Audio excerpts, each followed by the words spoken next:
Hello students, कैसे हो आप लोग। आज हम पढ़ने वाले हैं द वर्ल्ड्स बेस्ट वॉरियर। ये कहानी एक बहादुर और जवान सैनिक की है जिसका नाम है रॉबिन। जिस सेना के लिए रॉबिन लड़ता था उस सेना का सर्वोच्च अधिकारी मतलब जनरल कायर और डरपोक था। रॉबिन ने सोचा कि मैं उसकी जगह ले लेता हूँ। ये सोचकर वह राजा के पास गया और बोला कि मुझे सेना का सर्वोच्च अधिकारी बना दो।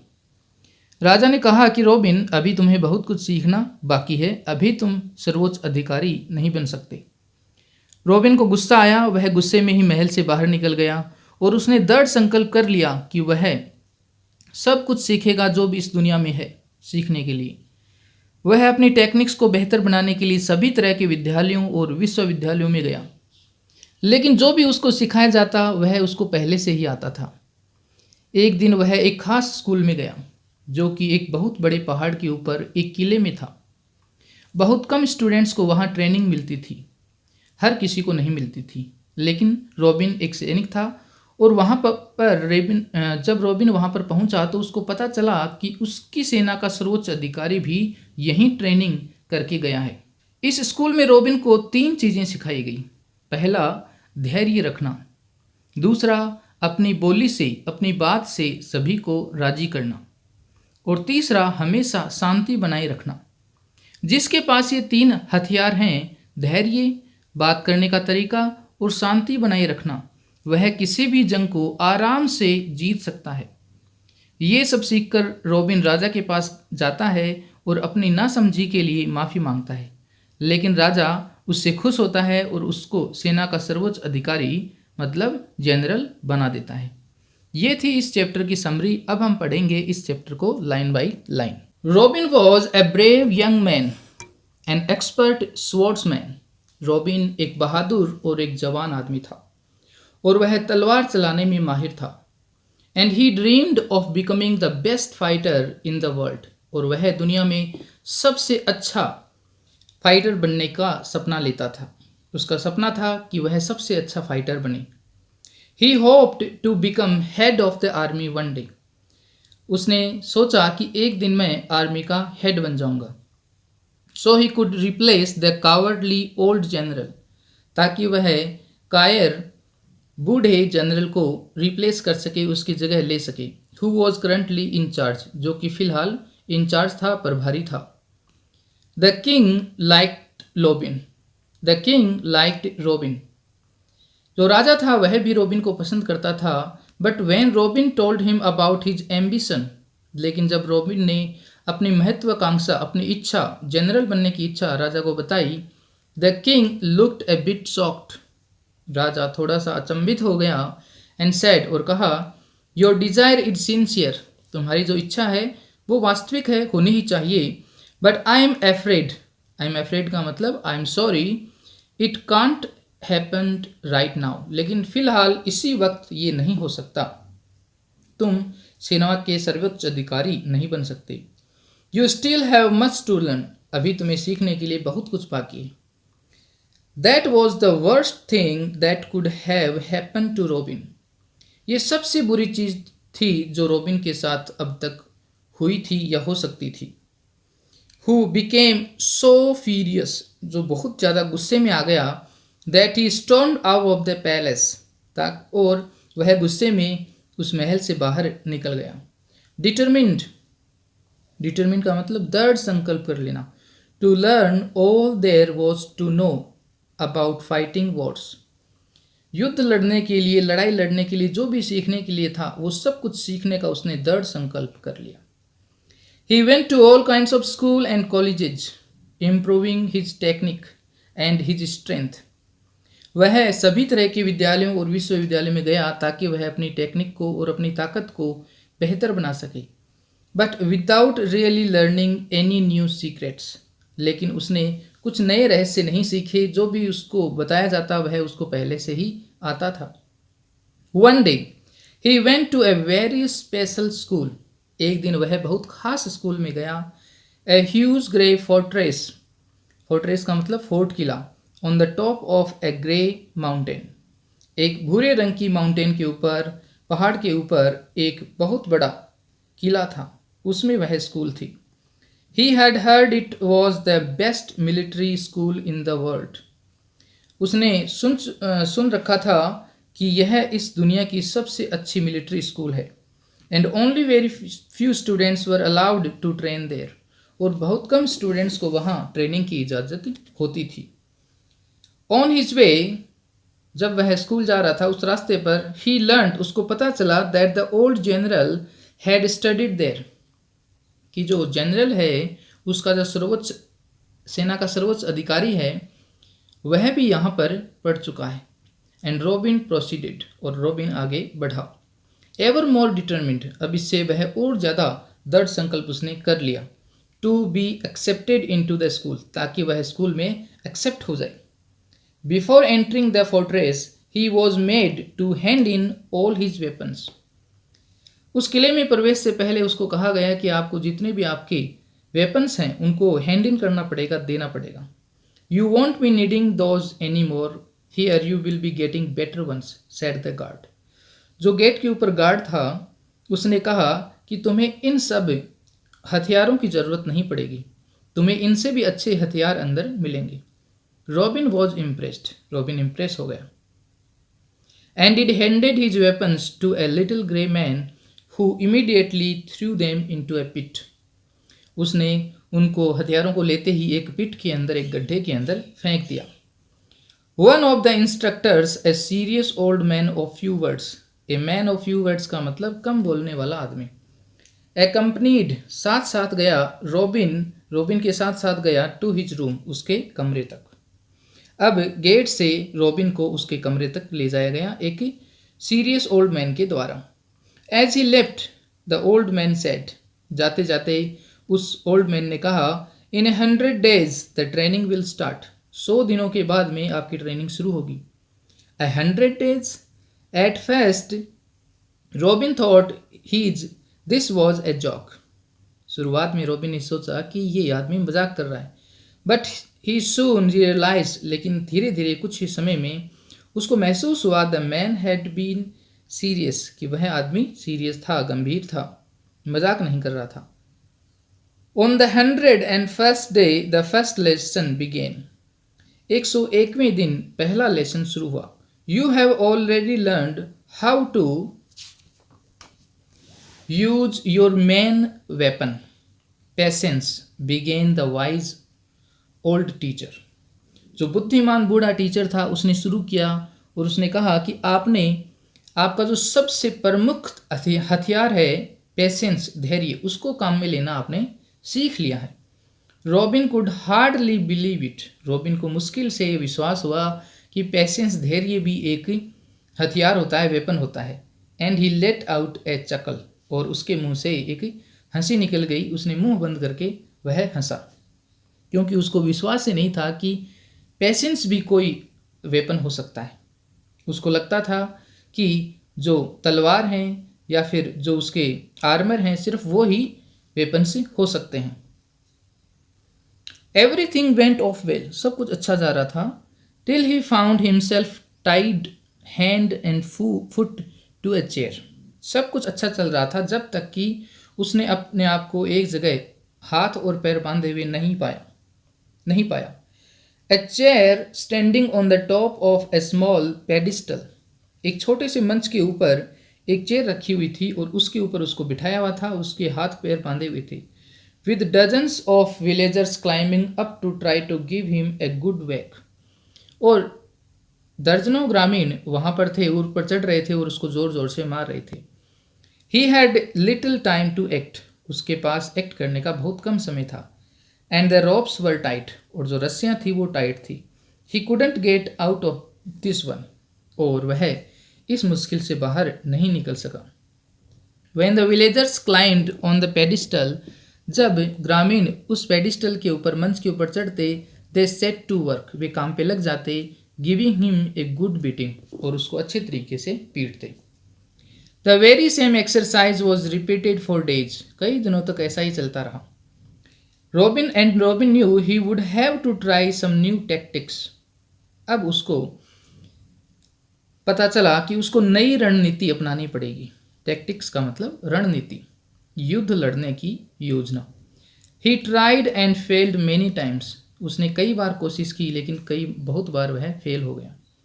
Until it downed on him, जब तक कि उसको पता चला, स्पष्ट हुआ, ज्ञान हुआ, that the only way to prevent the attack, कि जो सिर्फ एक तरीका है इस अटैक को रोकने का, would be deal with the villagers anger, वो है गांव वालों का जो गुस्सा है उससे डील करना, उसका पता करना कि वो गुस्सा कैसे है, वो उसको क्यों मार रहे हैं।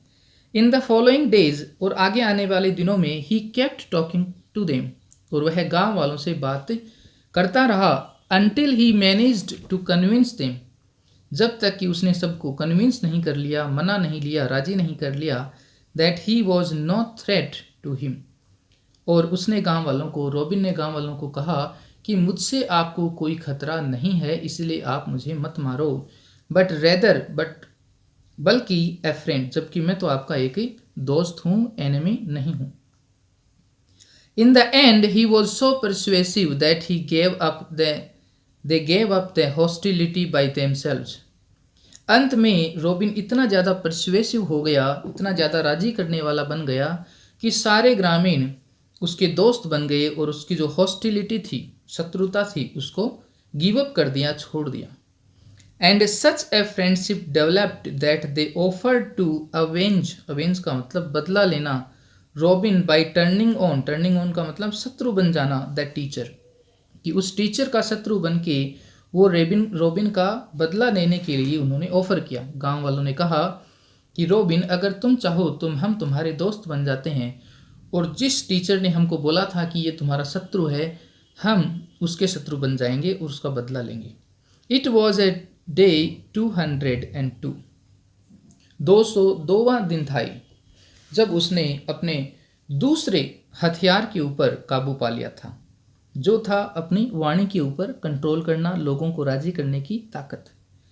You already control the most powerful weapon, the weapon of words,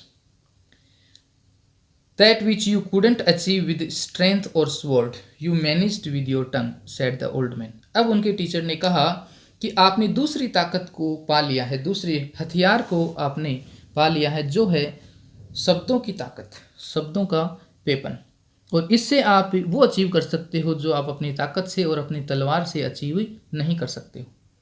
robin agreed, robin को ये बात एग्री हुई, वह इस बात से सहमत हुआ। And prepare to continue his training, और अपने ट्रेनिंग के लिए, आगे की ट्रेनिंग के लिए तैयार हो गया। Now this is the most important training, now this is the most important part, उसने कहा अब ये जो नेक्स्ट हिस्सा है, जो लास्ट है, जो बहुत ही इंपॉर्टेंट है, here you will face the other students, अब आपको दूसरे स्टूडेंट्स का सामना करना पड़ेगा, said the teacher. He accompanied Robin to where 7 other warriors were waiting, teacher Robin को उस जगह ले जाता है, वहां पर 7 दूसरे योद्धा उसका इंतजार कर रहे थे। Every one of them looked strong, brave and fierce, उन सब में से सारे लोग स्ट्रॉन्ग दिख रहे थे, बहादुर दिख रहे थे और क्रूर दिख रहे थे।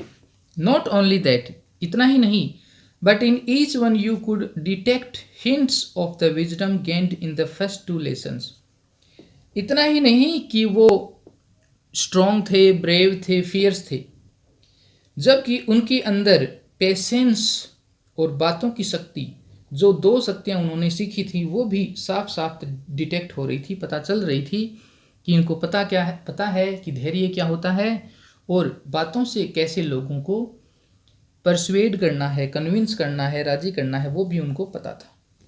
Here you will fight every man for himself, the winner will be the last man standing, said the teacher. Teacher ने कहा कि यहाँ पर अब आप सब लोगों को, 8 लोगों को आपस में लड़ना है, और जो भी लास्ट में खड़ा रहेगा, जीत जाएगा, वो ही विनर होगा। And so every morning the 7 warriors would fight it out, हर सुबह 7 के 7 तो योद्धा आपस में लड़ते, ईच वन डिसआर्म्ड, और सब एक दूसरे को डिसआर्म कर देते, ईच वन वाइज, सब लोग वाइज थे, दे कॉल्ड फॉर, उन्होंने बुलाया, द ग्रुप ऑफ विलेजर्स, उन्होंने गांव वालों के ग्रुप को, समूह को बुलाया। And the warrior set about का मतलब स्टार्ट, उन्होंने शुरू कर दिया, ट्राइंग टू इन्फ्लुएंस का मतलब प्रभावित करना, द विलेजर्स, और उन्होंने विलेजर्स को प्रभावित करना शुरू कर दिया। अगेंस्ट देयर ओपोनेंट्स, अपने जो विरोधी थे उनके खिलाफ उन्होंने भड़काना शुरू कर दिया। Using only words and patience, शब्दों से और धैर्य से उनको समझाना, मनाना और प्रभावित करना शुरू कर दिया। ईच वन devised का मतलब prepared tricks to attack the others when they least expected it, उन सब ने एक दूसरे के खिलाफ ऐसी योजनाएं बनाई कि सामने वाले को पता ही नहीं चले कि ऐसा कुछ अटैक होने वाला है। And without so much as aiming a blow themselves they succeeded in directing a ferocious battle, और उनको पता ही नहीं था कि अगर हम लड़ेंगे तो ये इससे हमारा भी नुकसान होगा, और इस तरीके से उन्होंने एक फ्यूरियस, खतरनाक, भयानक युद्ध शुरू कर दिया। However as the days passed, जैसे जैसे दिन बीतते गए, रोबिन रियलाइज्ड, रोबिन को महसूस हुआ that both his own strength and his villagers were weakening, कि उसकी ताकत और उसके गांव वालों की ताकत कमज़ोर पड़ रही है। सो ही चेंज्ड हिज टैक्टिक्स, तो उसने अपनी टैक्टिक्स को, अपनी रणनीति को बदल दिया। यूजिंग हिज गिफ्ट ऑफ गैब का मतलब गुड स्पीकिंग पावर, बोलने की अच्छी ताकत की वजह से Robin gave up the fight, Robin ने लड़ाई बंद कर दी। And proposed using his villagers to help the others recover, और उन्होंने अपने साथ वाले गांव वालों को कहा कि हम लड़ाई तो लड़ेंगे नहीं, और जो लोग लड़ाई लड़ रहे हैं और घायल हो रहे हैं हम उनकी मदद करेंगे। His opponents were grateful to have one less enemy, उसके जो विरोधी थे उन्होंने सोचा कि हमारा जो शत्रु है वो एक कम हो गया है। As well as the welcome offer to help, और उन्होंने हेल्प जो दे रहे थे उनको उसका वेलकम किया। And they intensified their fighting, और जो बाकी योद्धा थे, लड़ाकू थे, उन्होंने अपनी जो लड़ाई थी उसको और ज़्यादा इंटेंसिफाई कर दिया और ज़्यादा बढ़ा दिया। मीनवाइल, इसी बीच में more and more villagers began to join Robin's group, इसी बीच में गांव वालों ने रोबिन के ग्रुप को ज्वाइन करना शुरू कर दिया, क्योंकि रोबिन है वो लड़ाई नहीं लड़ता था, शांति रखता था और दूसरों की भी हेल्प करता था। Until finally one of 7 named Thunder managed to triumph over the others, और अब 7 लोगों में सभी को हराकर थंडर नाम का एक योद्धा जीत गया। At Thunder side there were now remained only a few villagers, Thunder नाम का जो योद्धा था उसकी तरफ बहुत कम गांव वाले थे। When Thunder had finished the fight and seemed victorious, the teacher stepped in, saying, "No, only one can still remain standing." जब ठंडर को लगा कि मैं जीत गया हूँ और उसने कहा कि मैं ही विजेता हूँ, तो टीचर ने कहा कि नहीं, सिर्फ एक खड़ा रह सकता है। अभी तो रोबिन भी खड़ा है, चाहे उसने लड़ाई लड़ी हो या नहीं लड़ी हो, लेकिन वह अभी खड़ा है। Thunder sent Robin a threatening look, Thunder ने रोबिन की तरफ गुस्से से देखा, डराते हुए देखा। बट रोबिन स्टेप्ड फॉरवर्ड, फिर रोबिन आगे आया एंड सेड, और उसने कहा, you really want to fight, क्या तुम सच में लड़ाई लड़ना चाहते हो? Can't you see there are 50 times more of us, क्या तुम नहीं देख सकते कि तुमसे 50 गुना ज़्यादा लोग मेरी तरफ हैं। These men gave up everything for me, इन सब लोगों ने मेरे लिए सब कुछ ही छोड़ दिया। I have let them live freely and in peace, you have no choice, मैंने इन सब को आज़ादी से जीने के लिए जीने दिया और शांति से जीने दिया, अब तुम्हारे पास कोई चॉइस ही नहीं है। On hearing this the remaining villagers left eight thunder's side and moved over and joined robin, he had one. ये सुनकर जो थंडर की तरफ थे गांव वाले, वो भी अभी रोबिन की तरफ ही आ गई और अब रोबिन जीत गया। The old man then entered grinning, grinning का मतलब smiling from ear to ear. Old man आता है और वह स्माइल करता है। Of all the great weapons peace is my favourite, और वह कहता है कि सभी वेपन्स के अंदर पीस सबसे अच्छा, मेरा फेवरेट, मेरा पसंदीदा वेपन है। Sooner or later every one joins the side of peace, चाहे पहले चाहे बाद में सब लोग जहाँ पे शांति है वहाँ पर रहना ज़्यादा पसंद करते हैं, जहाँ पर लड़ाई झगड़ा है वहाँ पर रहना पसंद नहीं करते। He said. Robin smiled. Truly in that school he had learned to wield, wield का मतलब handle, much more powerful weapons than those he had handed in at the gate. अब उसको पता चला कि जो उसके पास वेपन्स पहले थे जब वो यहाँ पर आया था, उससे अच्छे वेपन्स वह सीख चुका है, इनको हैंडल करना, काम में लेना सीख चुका है। Days later Robin said his goodbyes. कुछ दिनों बाद में रॉबिन वहाँ से स्कूल से चला गया। Giving thanks to the old man को थैंक यू बोलते हुए वहाँ से चला गया। He return to the palace, वह महल में आया। Prepare to ask for forgiveness from the king for his imprudence. Imprudence का मतलब नासमझी। अपनी नासमझी के लिए वह राजा के पास गया माफ़ी मांगने के लिए। When the king saw him approach humbly with neither shield nor weapons, जब राजा ने देखा कि वह बिना किसी वेपन के और बिना किसी शील्ड के उसकी तरफ बढ़ रहा है, he gave Robin a wise and knowing smile. Raja robin की तरफ हंसा एंड आस्क्ड और पूछा व्हाट इज़ न्यू जनरल, कि तुम नए जनरल कैसे हो, क्या चल रहा है। इसका मतलब राजा ने रॉबिन को नया जनरल बना दिया। ये कहानी थी, मुझे लगता है कि आपको समझ में आ गई होगी। अब हम मिलते हैं नेक्स्ट वीडियो में।